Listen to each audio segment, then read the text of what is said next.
Feliz día. Voy a presentarles un caso. Este es un paciente del Hospital Escuela. Tiene una bibliografía corta en base a los hallazgos descritos en el estudio y solamente vamos a ir dando puntos claves del estudio y puntos claves de la clínica.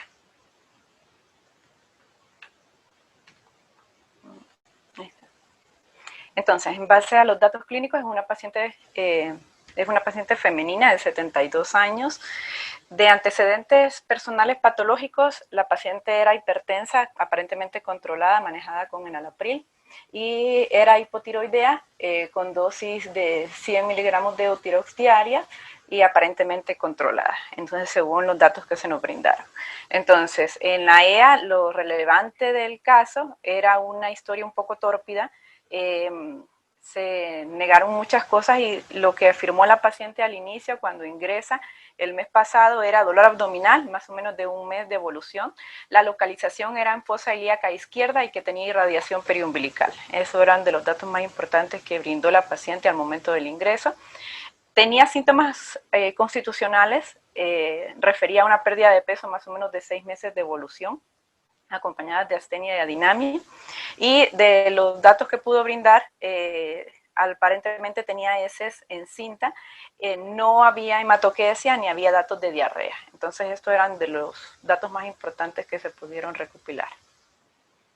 Entonces, rápidamente les voy a mostrar tanto estudios de ultrasonido como de tomografía, los voy a intercalar porque fue un poco dinámico la adquisición de los estudios y también cómo se hicieron las partes complementarias. Entonces, en primera instancia les voy a mostrar un estudio de tomografía abdominal en fase simple, siempre adquisiciones axiales, y después voy a ir mostrando las reconstrucciones multiplanares del estudio. Entonces siempre en mis casos me gusta comenzar en este caso con un video para que tengan un vistazo general del estudio. Este es en fase simple.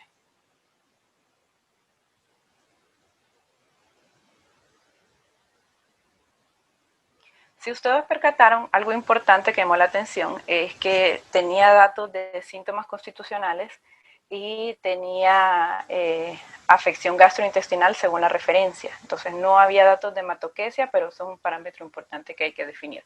Ante una clínica, uno va enfocando el tipo de estudio que va a realizar y cómo lo va a realizar. Entonces, igual, si nosotros tenemos un estudio que se nos puede quedar corto, podemos realizar fases complementarias o técnicas diagnósticas complementarias para poder llegar a un diagnóstico. Entonces, rápidamente les voy a mostrar nuevamente el estudio y nos vamos a enfocar principalmente en las estructuras de hueco pélvico, como pueden ver. Entonces, ¿qué estamos viendo en hueco pélvico? Estamos viendo que tenemos un conglomerado de estructuras, tanto sólidas con diferentes densidades, que eso es lo que pueden evidenciar ustedes ahorita. Más o menos ese conglomerado de estructuras que se centran en el hueco pélvico tiene unos diámetros aproximados de 9 por 10 por 11 en los planos anteroposterior, transverso y craneocaudal respectivamente. Entonces, y está centrada en esa disposición, en esa anatomía. Entonces, en base a eso, nosotros vamos a ir descartando algunas estructuras que se encuentran en esa disposición. Entonces, al ser una mujer, hay que tener en cuenta que aquí tenemos y no tiene antecedentes quirúrgicos, entonces aquí hay que descartar algunas estructuras que se encuentran específicas acá. Y como pueden ver, es una estructura un poco heterogénea, es un conglomerado heterogéneo, entonces hay que ir a definir bien qué planos son los que están involucrados y qué estructuras son los que están involucrados. Entonces, les voy a dar un vistazo general de las otras estructuras que aparentemente estaban conservadas. Les muestro un vistazo del hígado con una ecogenicidad homogénea, los bordes lisos, una densidad, homogénea, los bordes lisos y bien definidos. Y no tenía dilatación ni compromiso de la vía biliar. Entonces, aparentemente estaban normales. Solamente les quise mostrar un páncreas. Es una paciente de 72 años, pero se pueden ver las áreas de sustitución grasa y la densidad, que es homogénea en todo su trayecto. El tamaño está conservado y la grasa peripancreática está conservada. Igual que no hay dilatación del conducto pancreático, solamente estoy excluyendo. Igual estamos viendo el vaso con un tamaño, situación normal, bordes bien definidos y una densidad homogénea. Y les puse solamente en los riñones para que miren que no hay, siempre en fase simple, de que la densidad es homogénea y que no hay dilatación del sistema pielocalicial. Igual, en la fase complementaria vamos a ir viendo cómo se comporta esta y la relación, la diferenciación entre la corteza y médula, van a ver que es normal. Igual, las pelvis son normales en todo el trayecto. Les anexé a este estudio una reconstrucción volumétrica de las pelvis para que miren que se encuentran hasta los segmentos más distales y hacia las uniones vésico-ureterales y son normales, no se miran dilatados. Entonces, igual pueden ver la forma de los cálices, son cálices normales, que no están prominentes, no hay una deformidad de estos, entonces podemos ver que todo el trayecto de este es homogéneo, está conservado y no hay anomalías en este plano. Entonces, descartar, si tengo una estructura de hueco pélvico, descartar que haya invasión a los uréteres es muy, o que no haya extensión o afección del sistema pielo-ureteral es muy importante, entonces en este caso lo estamos excluyendo y estamos diciendo que están normales. Igual en las imágenes axiales y las reconstrucciones volumétricas podemos ver de que no haya afección o compromiso de las uniones vésico-ureterales. Ahora, este es un estudio de otra paciente y solamente se los quiero mostrar para ver qué hay en hueco pélvico y qué tenemos que diferenciar. Esta es una reconstrucción volumétrica en una proyección sagital a nivel de la línea media aproximadamente. ¿Y qué podemos ver? En una mujer, ¿qué tenemos que diferenciar? Entonces, tenemos que diferenciar los planos grasos que me hacen las interfaces entre la vejiga, en este caso, entre el útero y la vagina y los planos grasos que me diferencian, en este caso el útero con el recto. Entonces, estos son los pasos más importantes que nosotros tenemos que evaluar al momento de tener un estudio de tomografía. ¿Por qué? Porque la valoración de las estructuras de hueco pélvico por tomografía puede ser un poco limitada. Entonces, tenemos que tener una buena visualización de estos y unas buenas interfaces grasas para que me ayuden a diferenciar estos. Cuando hay borramiento de estos planos o miramos cosas evidentes que puedan alterar la morfología de cada uno de ellos, podemos utilizar técnicas complementarias como resonancia o ultrasonido, o en este caso tenemos un ultrasonido, pasamos a tomografía, que debería ser lo ideal, para poder diferenciar todos estos planos y saber de que estas estructuras están íntegras y no hay comunicación o no hay afección de estas. Entonces, estas son las interfaces grasas que tenemos que tomar y los recesos que tenemos que evaluar en este caso para saber si estos están íntegros. A esta paciente, para poder definir la integridad de esos planos grasos y saber si ustedes miraron que es un conglomerado que se encuentra en el hueco pélvico y yo quiero excluir en este caso que el útero y los anexos están bien y no están afectados, podemos realizar un estudio de ecografía. En este caso utilizamos un abordaje transvaginal que me dio una mejor visualización de estas estructuras y viendo que es una paciente de 72 años, estoy viendo un útero que está disminuido de tamaño, pero por la edad con múltiples calcificaciones en el miometrio. Entonces podemos ver de que este se encontraba un poco fuera de su posición usual, pero dentro de parámetros ecográficos normales. Tanto se podían evaluar los ovarios, en este caso, derecho o izquierdo respectivamente, y se miraban íntegros, no habían masas asociadas que nos hicieran sospechar de que había dependencia de esta.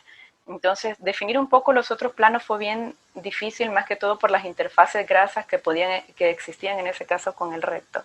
Pero utilizar estudios complementarios transvaginales, déjenlo de rutina en sus estudios. Entonces, porque el abordaje abdominal a veces es un poco limitado. Entonces, más si la paciente es obesa, si tiene otras entidades o son estructuras que se encuentran en hueco pélvico un poco profundas, entonces en este caso la ecografía transvaginal me va a brindar un poco más de información. Ya localizado en este caso, y estoy viendo de que había múltiples calcificaciones en el miometrio, yo puedo definir y tratar de ubicar en el estudio de tomografía dónde se encuentra el útero, y estoy viendo que en este aspecto no se encuentra, sí se encuentra localizado en esta lesión o en este conglomerado, pero sí puedo decir que está un poco respetado, entonces lo puedo alejar un poco de esto. Igual la clínica no me dirigía un poco a afección vaginal o afección uterina.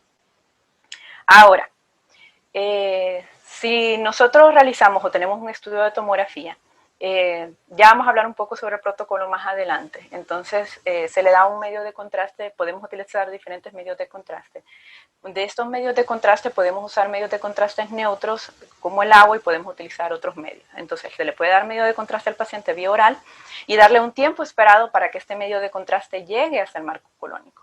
Entonces, pero la mayor parte de las veces con un tiempo de 2.5 a 3 horas no vamos a tener ese medio de contraste que llegue hacia los segmentos distales. Entonces, ¿qué podemos hacer para nosotros poder tener o diferenciar un poco el plano mucoso de la luz y poder ver bien estas interfaces? ¿Por qué? Porque en los procesos neoplásicos que se encuentran o que son muy pequeños, o que la afección principalmente sea de la luz, no vamos a poder tener una buena diferenciación de esa, más que todo por el tipo de densidad que tiene.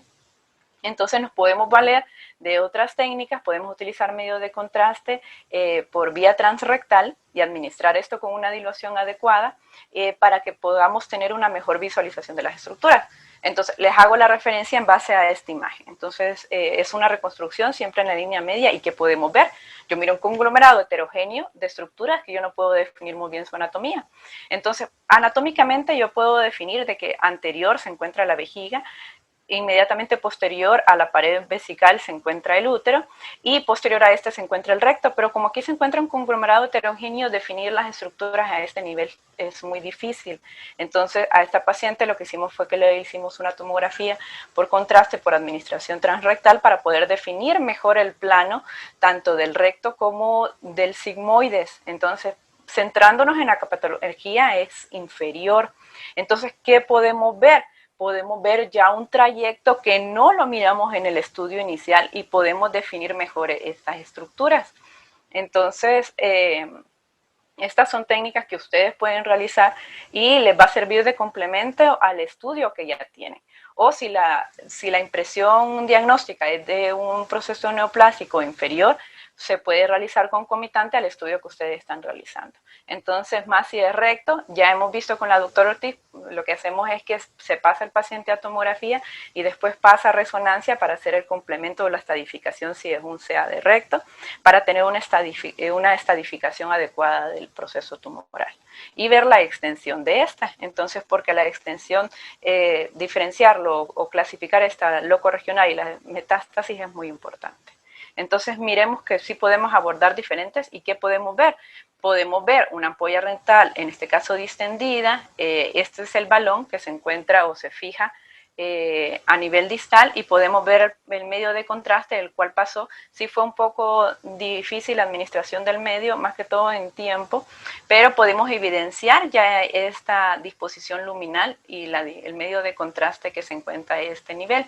Entonces, si ustedes pueden ver ese aspecto, la luz está muy disminuida de aspecto filiforme y adopta una disposición de manzana mordida, que es una de las características que podemos ver en estos tipos de tumores. Entonces, miren, solamente les muestro cómo se encuentra sin y con, para que miremos la diferencia y que sí nos puede ayudar a poderlo diferenciar, porque si solamente contamos con esto, no sabemos si es de útero, no sabemos si está involucrada la vejiga, no sabemos si hay algo más que esté inmerso en todo esto.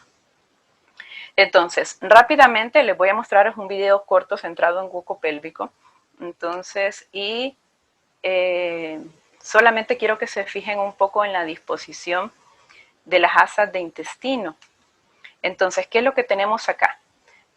Y si me voy un poco más superior. Entonces, miren la disposición del colon, en este caso descendente, y miramos que inmediatamente que pasa el colon descendente empieza un engrosamiento de tipo concéntrico de la luz, de las paredes, y si ustedes se fijan, este grosor es importante, e inmediatamente después de esto empieza el conglomerado de estructuras que ya en esta fase podemos ver que es un poco heterogéneo. Entonces tenemos densidad de gas, tenemos fluidos, tenemos estructuras sólidas que se encuentran inmersas en todo esto. Entonces, aparte de las estructuras. Y lo que estoy mostrándoles ahorita es, miren ya el engrosamiento que estábamos viendo, aquí es algo lineal, la pared está bien definida y no está engrosada. E inmediatamente posterior a este y cercano a la alteración que se encuentra en hueco pélvico, empieza ese engrosamiento que lo podemos definir bien. Entonces mide casi 1.6 centímetros, entonces miremos que ese engrosamiento es importante y lo que hace es que disminuye la luz intestinal de una forma sustancial. Entonces miren la pared y el comportamiento que tiene este medio de contraste en la pared también hay que caracterizarla, porque dependiendo de eso nosotros podemos ir viendo si es un proceso inflamatorio, si es un proceso inflamatorio asociado a un proceso neoplásico, si hay algo, si es un proceso isquémico. Entonces datos de hipoperfusión también en las estructuras intestinales es importante definir para ir dando o creando una marcha diagnóstica. Entonces, lo que hice en este caso fue de las reconstrucciones volumétricas mejorar un poco los planos de adquisición para que ustedes pudieran definir mejor las estructuras. Entonces, ¿qué podemos ver? Podemos ver la luz del intestino, la luz intestinal en este caso, que se encuentra bien disminuida, y miren esa forma que adopta, que ya les había comentado, es bien característica, más o menos la longitud que tenía en un eje cráneo-caudal aproximadamente era aproximadamente eran 10 centímetros, entonces la longitud sí es importante, pero el tipo de afección es local porque está centrándose principalmente en colon sigmoides. Por longitud el recto más o menos tiene una distancia de 15 centímetros. Entonces, entre sus tres porciones, tanto distal, medio y proximal, e inmediatamente empieza la unión recto-sigmoidea y el sigmoides, dependiendo de la longitud, o si este sigmoides es redundante, puede variar y tener hasta una longitud aproximadamente de 15 centímetros, de 50 centímetros, perdón, pero este puede variar. Entonces, en este caso, me estoy centrando en que el sigmoides es el que está afectado por la anatomía, la longitud y la localización, y sí tenía una longitud aproximada más o menos de 10 centímetros.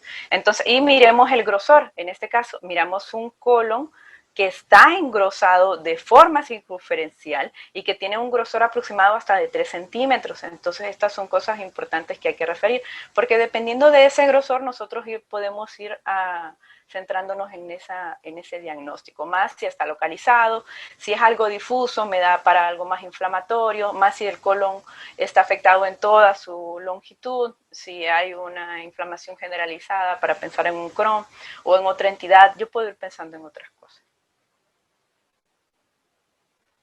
Entonces solamente les muestro el plano y para que miren la proyección, estas son ya en reconstrucciones, para que miren la disposición de esta, cómo se localiza, y miren la disposición tanto del recto como de las estructuras que se encuentran a los lados. Ahora, una vez localizado el proceso o en este caso el proceso tumoral, donde se encuentra centrado, hay que ver qué estructuras son las que se encuentran afectadas. Y para esto hay que definir, en este caso, el útero, que ya lo vimos y lo dejé inicial porque aparentemente no hay compromiso, y vamos a definir en este caso la vejiga. Si yo miro, hay una irregularidad de la pared anterior, en este caso del recto, que me comunica con una colección heterogénea con mayor contenido de gas que se encuentra justo anterior que esta y que impresiona comunicación con la vejiga. Entonces, esta que delimito es la vejiga y la podemos ver por su topografía y por la densidad que tiene, y no es normal que nosotros miremos en una vejiga ni restos heterogéneos ni contenido gas. Y en este caso miramos una disrupción de la pared posterior izquierda vesical que se encuentra en contacto íntimo con esta colección y de esta con la irregularidad de la pared anterior colónica. Entonces miremos que hay una comunicación anómala entre estas estructuras que no debería de estar. Aparte de esa comunicación que les acabo de demostrar, solamente les quiero definir algunos puntos importantes y para esto les voy a mostrar solo un video corto y céntrense un poco en la fosa ilíaca derecha. Entonces, hay algo que siempre tenemos que recordar y es la disposición, en este caso, del apéndice. El apéndice normalmente siempre lo vamos a encontrar aproximadamente a unos 3 centímetros por debajo de la válvula iliocecal y de disposición posterior y medial. Entonces, tanto por ultrasonido, que nos vamos a fijar siempre en los vasos, como por tomografía, identificar la válvula y ubicarnos posterior y medial a esta para poder identificar el apéndice es muy importante, aunque el paciente nunca me refirió a patología de fosa ilíaca derecha, estaba centrada en fosa ilíaca izquierda y estamos viendo que todo el proceso es de recto. Entonces, pero solamente estoy dando los hallazgos positivos del estudio. Entonces, una vez que nosotros miramos, en este caso la válvula que ahí aparece, inmediatamente aproximadamente a unos 3 centímetros de este es en que aparece el apéndice. Entonces, identificar el apéndice y ver que este es normal es adecuado o es lo idóneo en cualquier estudio. En cualquier estudio de tomografía que ustedes tienen, categorizar cámara gástrica, estructura gastrointestinales tanto de intestino delgado como colon, si me estoy centrando en abdomen, es muy importante. Y dar la localización, o al menos ver el apéndice y ver que este está normal, es muy importante, para saber que no hay otras cosas asociadas. ¿Por qué? Porque muchas veces tenemos una clínica muy pobre, como es el caso de esta paciente, o no se realizó un buen abordaje al momento del ingreso, entonces nos pueda llevar a cometer errores en el diagnóstico o a pasar desapercibidas algunas cosas importantes. Entonces, ¿qué es lo que estoy viendo? Les voy a mostrar en este caso en ese mismo plano, tanto una tomografía simple, y yo creo que ustedes lo vieron en el estudio inicial, que podemos ver en localización de apéndice cecal una imagen, en este caso en un plano axial, con calcificaciones periféricas. Entonces, esta disposición circunferencial del inicio del apéndice es muy importante. Y en la fase contrastada podemos ver que hay una hipodensidad central que es la más importante y es la que se encuentra a este nivel. Entonces podemos ver las interfaces y este contenido está asociado principalmente a mucina. La mucina es la que me va a dar esa hipodensidad característica y no vamos a tener un reforzamiento de esta con la administración del medio de contraste, pero es una estructura que lo podemos definir mejor. Y aquí se los muestro solamente en una reconstrucción para que la puedan localizar y solo se las voy a dibujar más o menos. Entonces sí podemos ver que el apéndice está dilatado, más o menos tiene un diámetro transverso de 2 centímetros y que su contenido es hipodenso. Entonces, ver en este caso, mucoceles apendiculares pueden estar asociados tanto con procesos neoplásicos como procesos no neoplásicos. Entonces, o ver si hay sincronismo con otro proceso tumoral también es importante llegar a definir. Esto pueden estar acompañados con otras entidades y hay que evaluar en este caso bien la grasa periapendicular y ver si hay implantes a este nivel. Entonces, el nombre de mucocele apendicular básicamente está dado por su contenido de mucina. Esa es una de las principales características. Y es algo importante que los quise referir solamente para que miren que sí es un hallazgo que lo podemos ver tanto por tomografía, por ultrasonido. Por tomografía generalmente vamos a ver una masa bien circunscrita que tiene una forma tanto esférica como tubular, en este caso es tubular. El contenido es hipodenso y se continúa a la base del ciego, entonces eso es otro parámetro importante. Aquí podemos ver el ciego y se continúa a la base del ciego. Entonces, un parámetro importante que ayuda al diagnóstico o que da un diagnóstico son las calcificaciones en la periferia. Entonces, pero no las vemos siempre, las vemos en menos del 50% de los casos, pero una vez que las miremos es la que más me va a apoyar el diagnóstico. Entonces, ese engrosamiento, el contenido hipodenso asociado a mucina, las calcificaciones periféricas y la localización es las que me van a ayudar a llegar a un diagnóstico. Rápidamente les muestro proyecciones en máxima intensidad, solamente para que en este caso miremos las estructuras vasculares, tanto arteriales como venosas del hueco pélvico. Miramos la aorta, la bifurcación en ilíacas comunes, externa e interna, y miremos que esta se encuentra en todo su trayecto sin datos de compresión extrínseca o algo que condicione anomalía de esta. Entonces también mirar las estructuras venosas, la cava, la vena porta, mirar que la densidad de esta es homogénea y que la captación, el medio de contraste se encuentra homogéneo en toda su longitud es importante. Tomemos en cuenta que no son fases de angio y no se realizaron en fases específicas tanto propias para evaluar estas estructuras vasculares, pero nos podemos dar a la idea de que no hay afección de las estructuras vasculares. Evaluar cadenas ganglionares es muy importante y poderlas definir y caracterizar es otro parámetro que hay que definir en cualquier estudio y más si lo que estamos sospechando es un proceso neoplásico.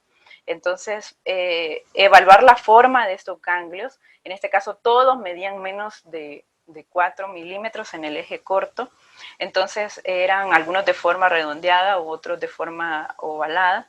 Entonces, y ver si hay áreas de necrosis, el tamaño, si dependiendo de la localización de estas, si son menores de 10 en el eje corto o mayores de 15 en el eje largo, ver la forma que tienen estas o se encuentran formando conglomerados son muy importantes. Dependiendo del número, así vamos a dar la estadificación de esta en el TNM, que es la base de estadificación universal, y dependiendo de la forma, porque la tomografía puede ser un poco limitada cuando nosotros vayamos a caracterizar esos ganglios, porque muchas veces podemos tener ganglios que son pequeños y tener afección metastásica, o podemos tener ganglios que sean grandes y que sean más asociados a un proceso inflamatorio.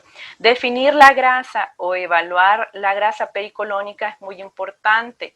Entonces, en procesos que hay una sobreinfección, como en este caso de un trayecto fistuloso, o que hay otros procesos asociados, generalmente esta grasa está alterada por el mismo proceso inflamatorio. Entonces, pero caracterizarlas y ver si hay algo más asociado como implantes peritoneales o ver si hay patologías asociadas es muy importante. Entonces, solamente esos puntos, no solamente porque miren ganglios pequeños, estos son benignos, entonces hay que evaluar la forma, si se encuentran conglomerados, si se encuentran, cómo es la captación con el medio de contraste, o cómo es esta, si hay áreas de necrosis, todo eso hay que definirlo.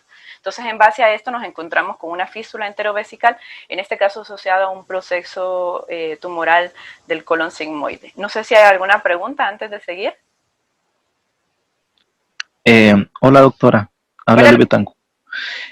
Una consulta, al momento de realizar el ultrasonido a nivel vesical, ¿se observaba de repente algún engrosamiento de la pared vesical o Fíjate que había como la ruido por vejiga, detrás? fíjate que como la vejiga siempre estuvo vacía, lo que mirabas más era la sombra condicionada por el gas. Entonces no es que vivas a ver un engrosamiento, si vos te fijaste, ni una tomografía.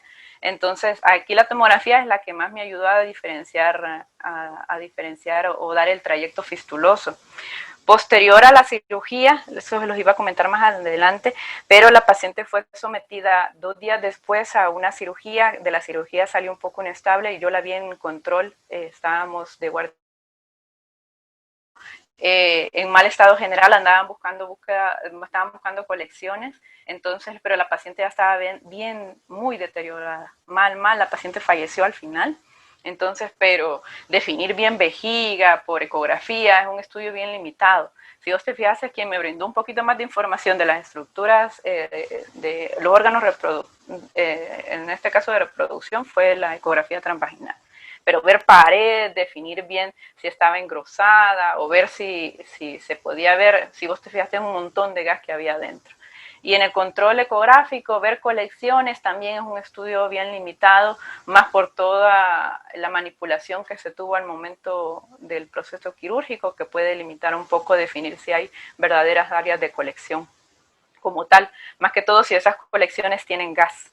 Entonces la ecografía está un poco limitada. Sí las podemos ver, sí tratamos de diferenciarlas, pero siempre estos pacientes es mejor seguirlos por tomografía. ¿Alguna otra consulta? Y a nivel renal no se le miraba, ¿verdad? Tampoco presencia de gas ni proceso No, infeccioso. los riñones se miraban bien y las pelvis no estaban dilatadas. Pero sí ya tenía afección. Interrogando a la paciente después, pero después de todo lo que le hicimos, la paciente ya refería que cuando orinaba tenía salida de restos de contenido por heces. Entonces, pero ya interrogando a la paciente después de la cirugía, no fue ni después fue después de la cirugía, ella lo afirmó. Pero se interrogó muchas veces, aún en sala, al parecer yo estuve hablando con la R, y fue hasta después de la cirugía que ella lo afirmó. Entonces, ese es otro parámetro importante que muchas veces los pacientes no refieren esas cosas.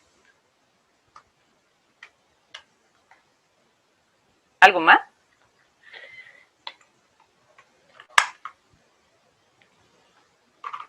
Bueno, entonces solamente les quise, mande.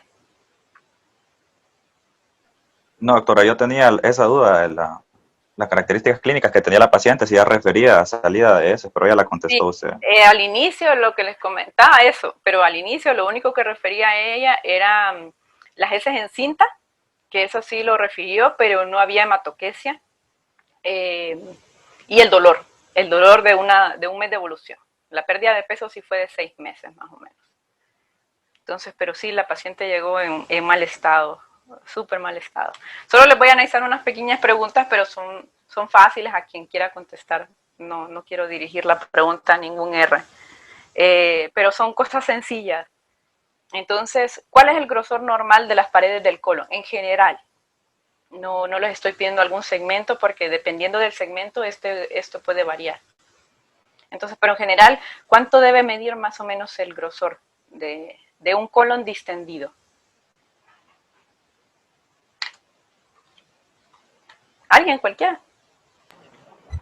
Como la mayoría de todas las paredes de las vísceras huecas, generalmente suelen tener un grosor estimado de 3 milímetros, 3 hasta 4 Correcto. milímetros. Si el colon está bien distendido, no debe medir más de 3 milímetros. Si el colon, estoy hablando del grosor de la pared, no debe medir más de esto. Si ya miramos un colon que mide más de esto, hay que volarle ojo.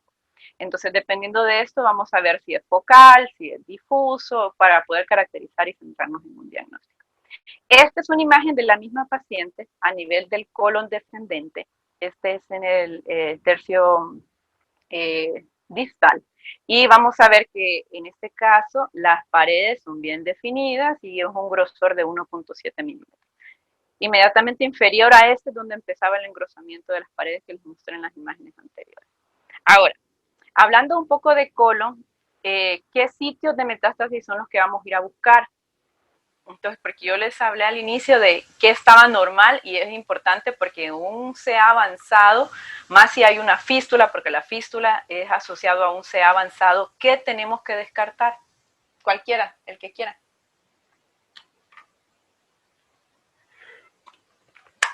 Siempre revisar metástasis quísticas a hígado. Ajá, hígado, ¿qué más? Hígado es el principal. Pulmón también está. Puede Pulmón, involucrar pulmón. ¿qué más?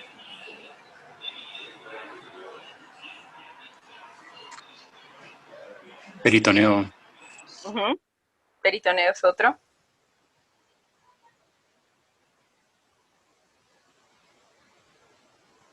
Bueno, como ustedes ya lo mencionaron, los sitios más frecuentes de metástasis, uno de los principales sí es hígado.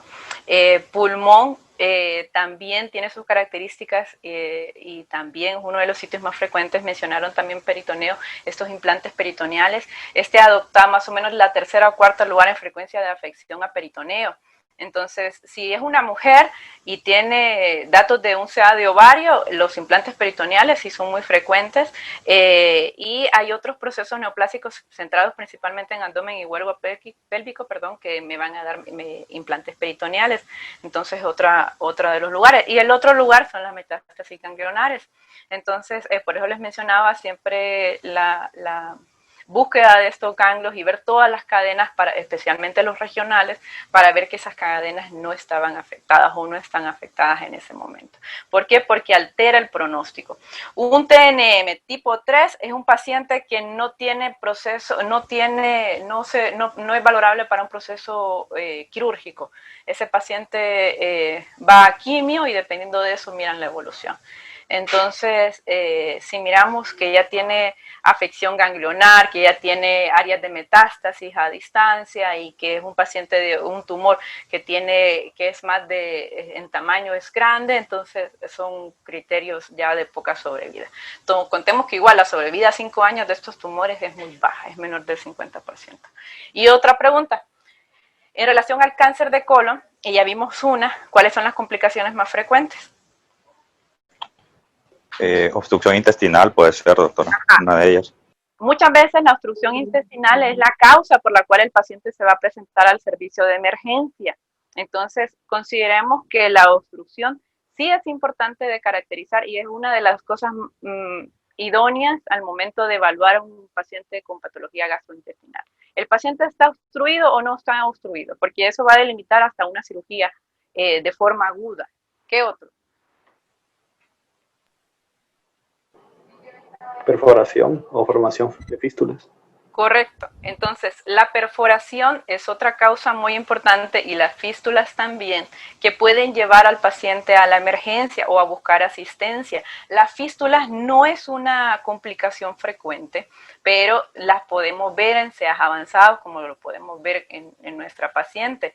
Entonces, ese es otro parámetro importante que hay que valorar, porque si la paciente está perforada, hay que llevar a esa paciente a quirófano, porque se sobreinfectan, se complican, hacen cuadros febriles y va a morirse no tanto por el proceso neoplásico, sino por una sobreinfección, porque la paciente está séptica en ese momento. ¿Y qué otra cosa? Que podemos ver en adultos mayores. No solo esa va a ser una causa que lo va a llevar a pero no tanto como una complicación. Acuérdate que si dependiendo de la localización del cáncer, entonces este puede localizarse en diferentes segmentos. Entonces el paciente puede debutar con un sangrado digestivo bajo, y generalmente voy a pensar en patología del colon descendente, o puede presentarse con un sangrado oculto. Yo voy a pensar básicamente que sea de colon ascendente. Entonces, dependiendo de esto van a ser las complicaciones. Si es de colon ascendente y hay afección del apéndice o hay afección de la válvula ileocecal, muchas veces ese paciente puede estar invaginado y lo que miremos sea una complicación por invaginación. Una invaginación en un adulto mayor es un C hasta que se demuestre lo contrario.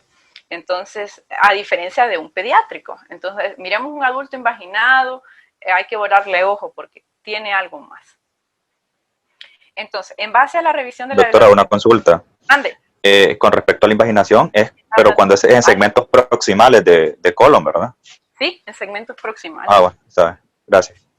En base a la literatura solamente les quise mostrar algunas cosas en base a para qué nos sirve la tomografía en estos pacientes y ver un poquito sobre la complicación del cáncer de colon. No me voy a centrar mucho en la técnica, solo les voy a dar algunos puntos claves de esto y algunas aportaciones así puntuales de esto. Entonces no es una revisión muy larga para que no se vayan a estresar. En relación al cáncer en este caso aquí es rectal y colon, entonces hay unos puntos importantes que hay que considerar. Una es la primera neoplasia más común del tubo digestivo. Ahí me equivoqué, perdón. El nombre. Entonces, y es la segunda causa de muerte. Entonces, al ser una de las más frecuentes, es una de las más importantes que vamos a evaluar. La sobrevida a los 5 años yo les había dicho que era menor del 50%, entonces, y va a inferir mucho el grado de clasificación o la estadificación que se le dé al momento del diagnóstico para que esta sobrevida sea significativa. Muchas veces la media del diagnóstico son pacientes adultos mayores que tienen comorbilidades asociadas que lo va a hacer muy difícil que salga de un proceso operatorio de forma intraoperatorio o postoperatorio de forma idónea. Entonces, ya al momento del diagnóstico, 60, 80 años, son enfermedades avanzadas. El grupo etario para un CA de recto generalmente es ligeramente un poco más inferior, y aquí la resonancia es la que me va a dar un poco más de información. El gold estándar para el diagnóstico de esta es la colonoscopía virtual. Entonces, es la que me va a ayudar, aparte de que estoy viendo la lesión, a tomar la biopsia y poder categorizar qué tipo de tumor es el que tenemos enfrente. Ya con esto, el paciente va a un estudio de imagen complementario, ya sea tomografía, resonancia, para poder darle una estadificación completa de la lesión. Pero lo ideal es que tenga su colonoscopía y después de la colonoscopía realizarse un estudio de imagen. ¿Por qué? Porque la tomografía es limitada en aquellos tumores que sean menores de 1 centímetro. Entonces, un T1 está limitado o está bien circunscrito o es menor de 1 centímetro, poderlo definir o dar la localización es muy corta o muy pobre.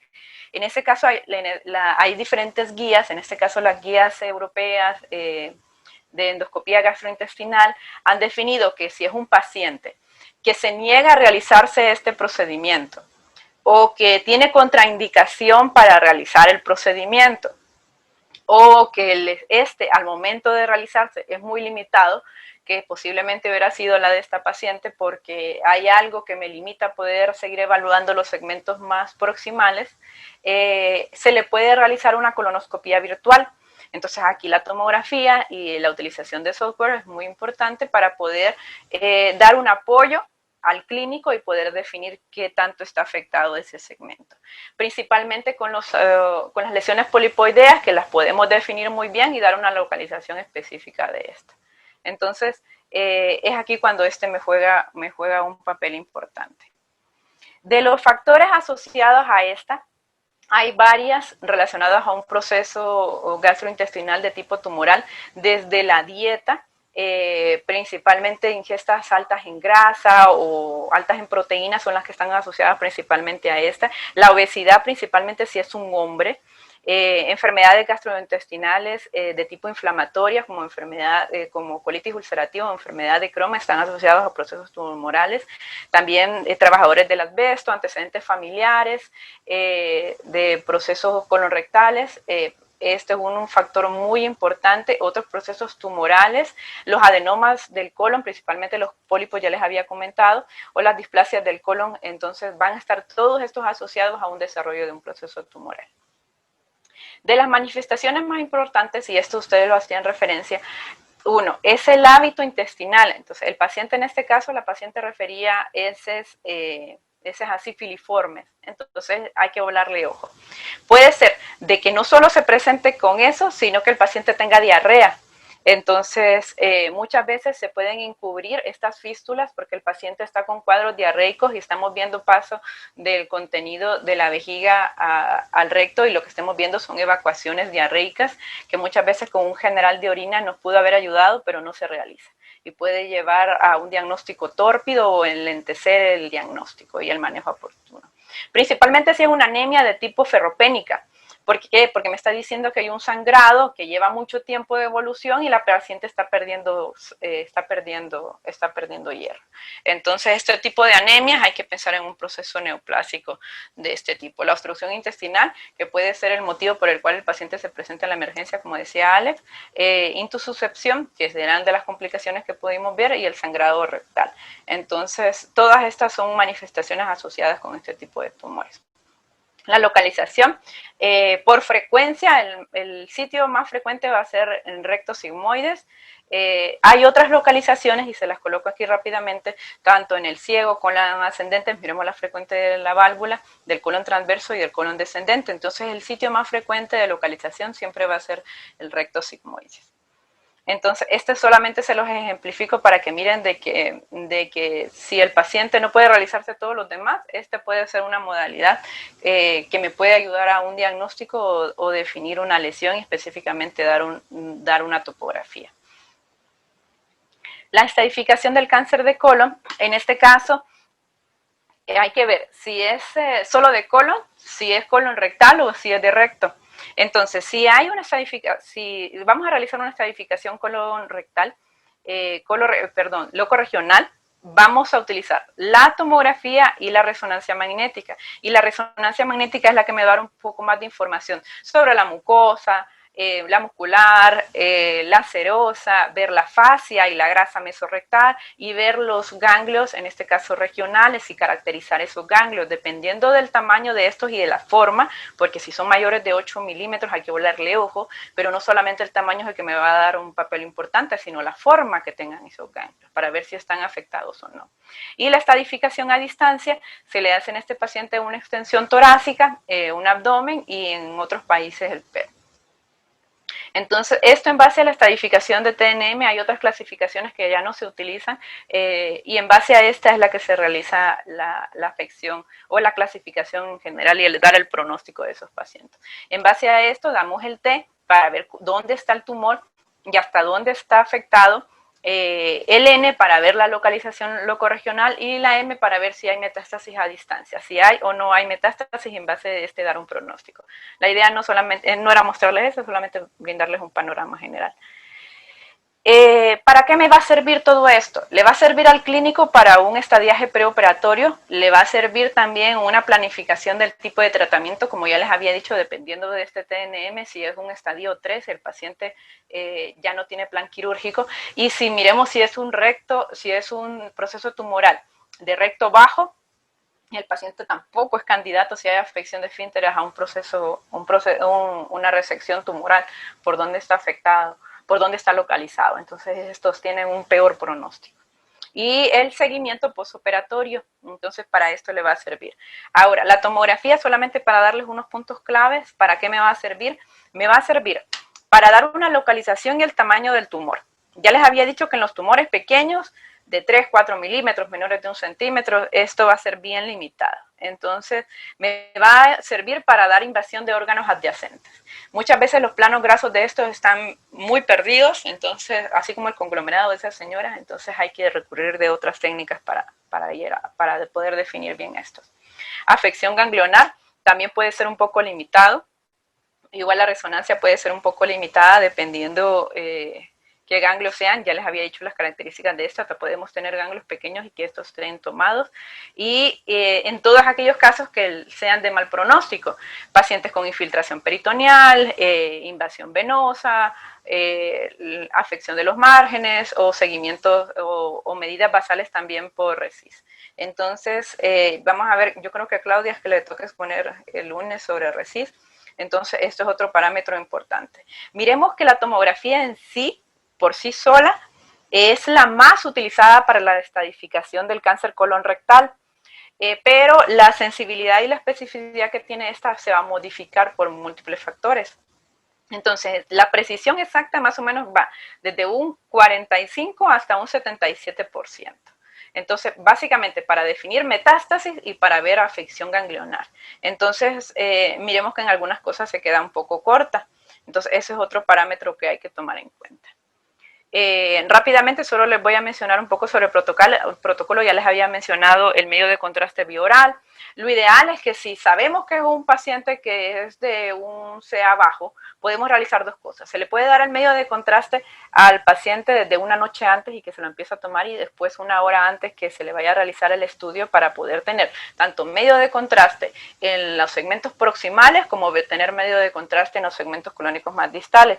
Se puede utilizar de una forma un poco más aguda, más rápida, perdón, el medio de contraste rectal, como utilizamos con la paciente, agentes neutrales o negativos, ya sea agua o gas, y muchas veces en unas literaturas la utilización de agua me ayuda mucho a diferenciar esa mucosa y poder ver esos planos. Entonces ese es otro parámetro importante.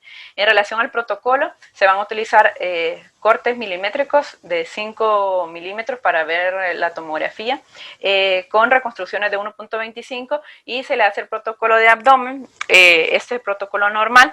Nosotros utilizamos fases arteriales y venosas. En esta literatura mencionaban fases simples y fases portales, y después fases tardías, dependiendo qué tan tardías van a ser, dependiendo de qué es lo que tengamos sospecha. Podemos utilizar tardías de 5 o 10 minutos dependiendo de qué queramos ver, si queremos ver todos esos uréteres, si queremos ver bien la vejiga. Entonces, para eso me van a servir un poco las tardías. Y en relación a las fístulas, porque aquí me quiero centrar porque eso es lo que tuvo esta paciente, generalmente son más frecuentes las fístulas en los hombres que en las mujeres. Entonces, no son una complicación frecuente, ya se los había comentado. Andan más o menos, si hay una fístula, generalmente va a estar asociada a un proceso colónico. Estas son las causas que me pueden llevar a una fístula, desde procesos por diverticulitis, cáncer o enfermedad de Crohn. Les remarco el cáncer porque en este caso es la que más está asociada a un proceso fistuloso. Aproximadamente todas las fístulas andan entre andan entre un 30 o un 40% de origen por procesos tumorales. Las otras, van a ser por procesos inflamatorios. Y generalmente cuando nosotros miramos una fístula pueden ser por complicaciones, tanto de las estructuras de hueco pélvico, hay que evaluar vejiga, hay que evaluar vagina, hay que evaluar útero y hay que ver recto. Entonces, porque esas son las estructuras que van a estar en esa localización de las que me pueden llevar a una complicación. Entonces, dependiendo de esto, el paciente puede tener antecedentes de infecciones urinarias. El paciente puede estar con disuria, fecaluria o neumaturia, entonces como es el caso de nuestra paciente. Puede cursar sí o no con diarrea o con cuadros de hematoquesia, entonces ese es un parámetro importante. ¿Alguna otra aportación o duda?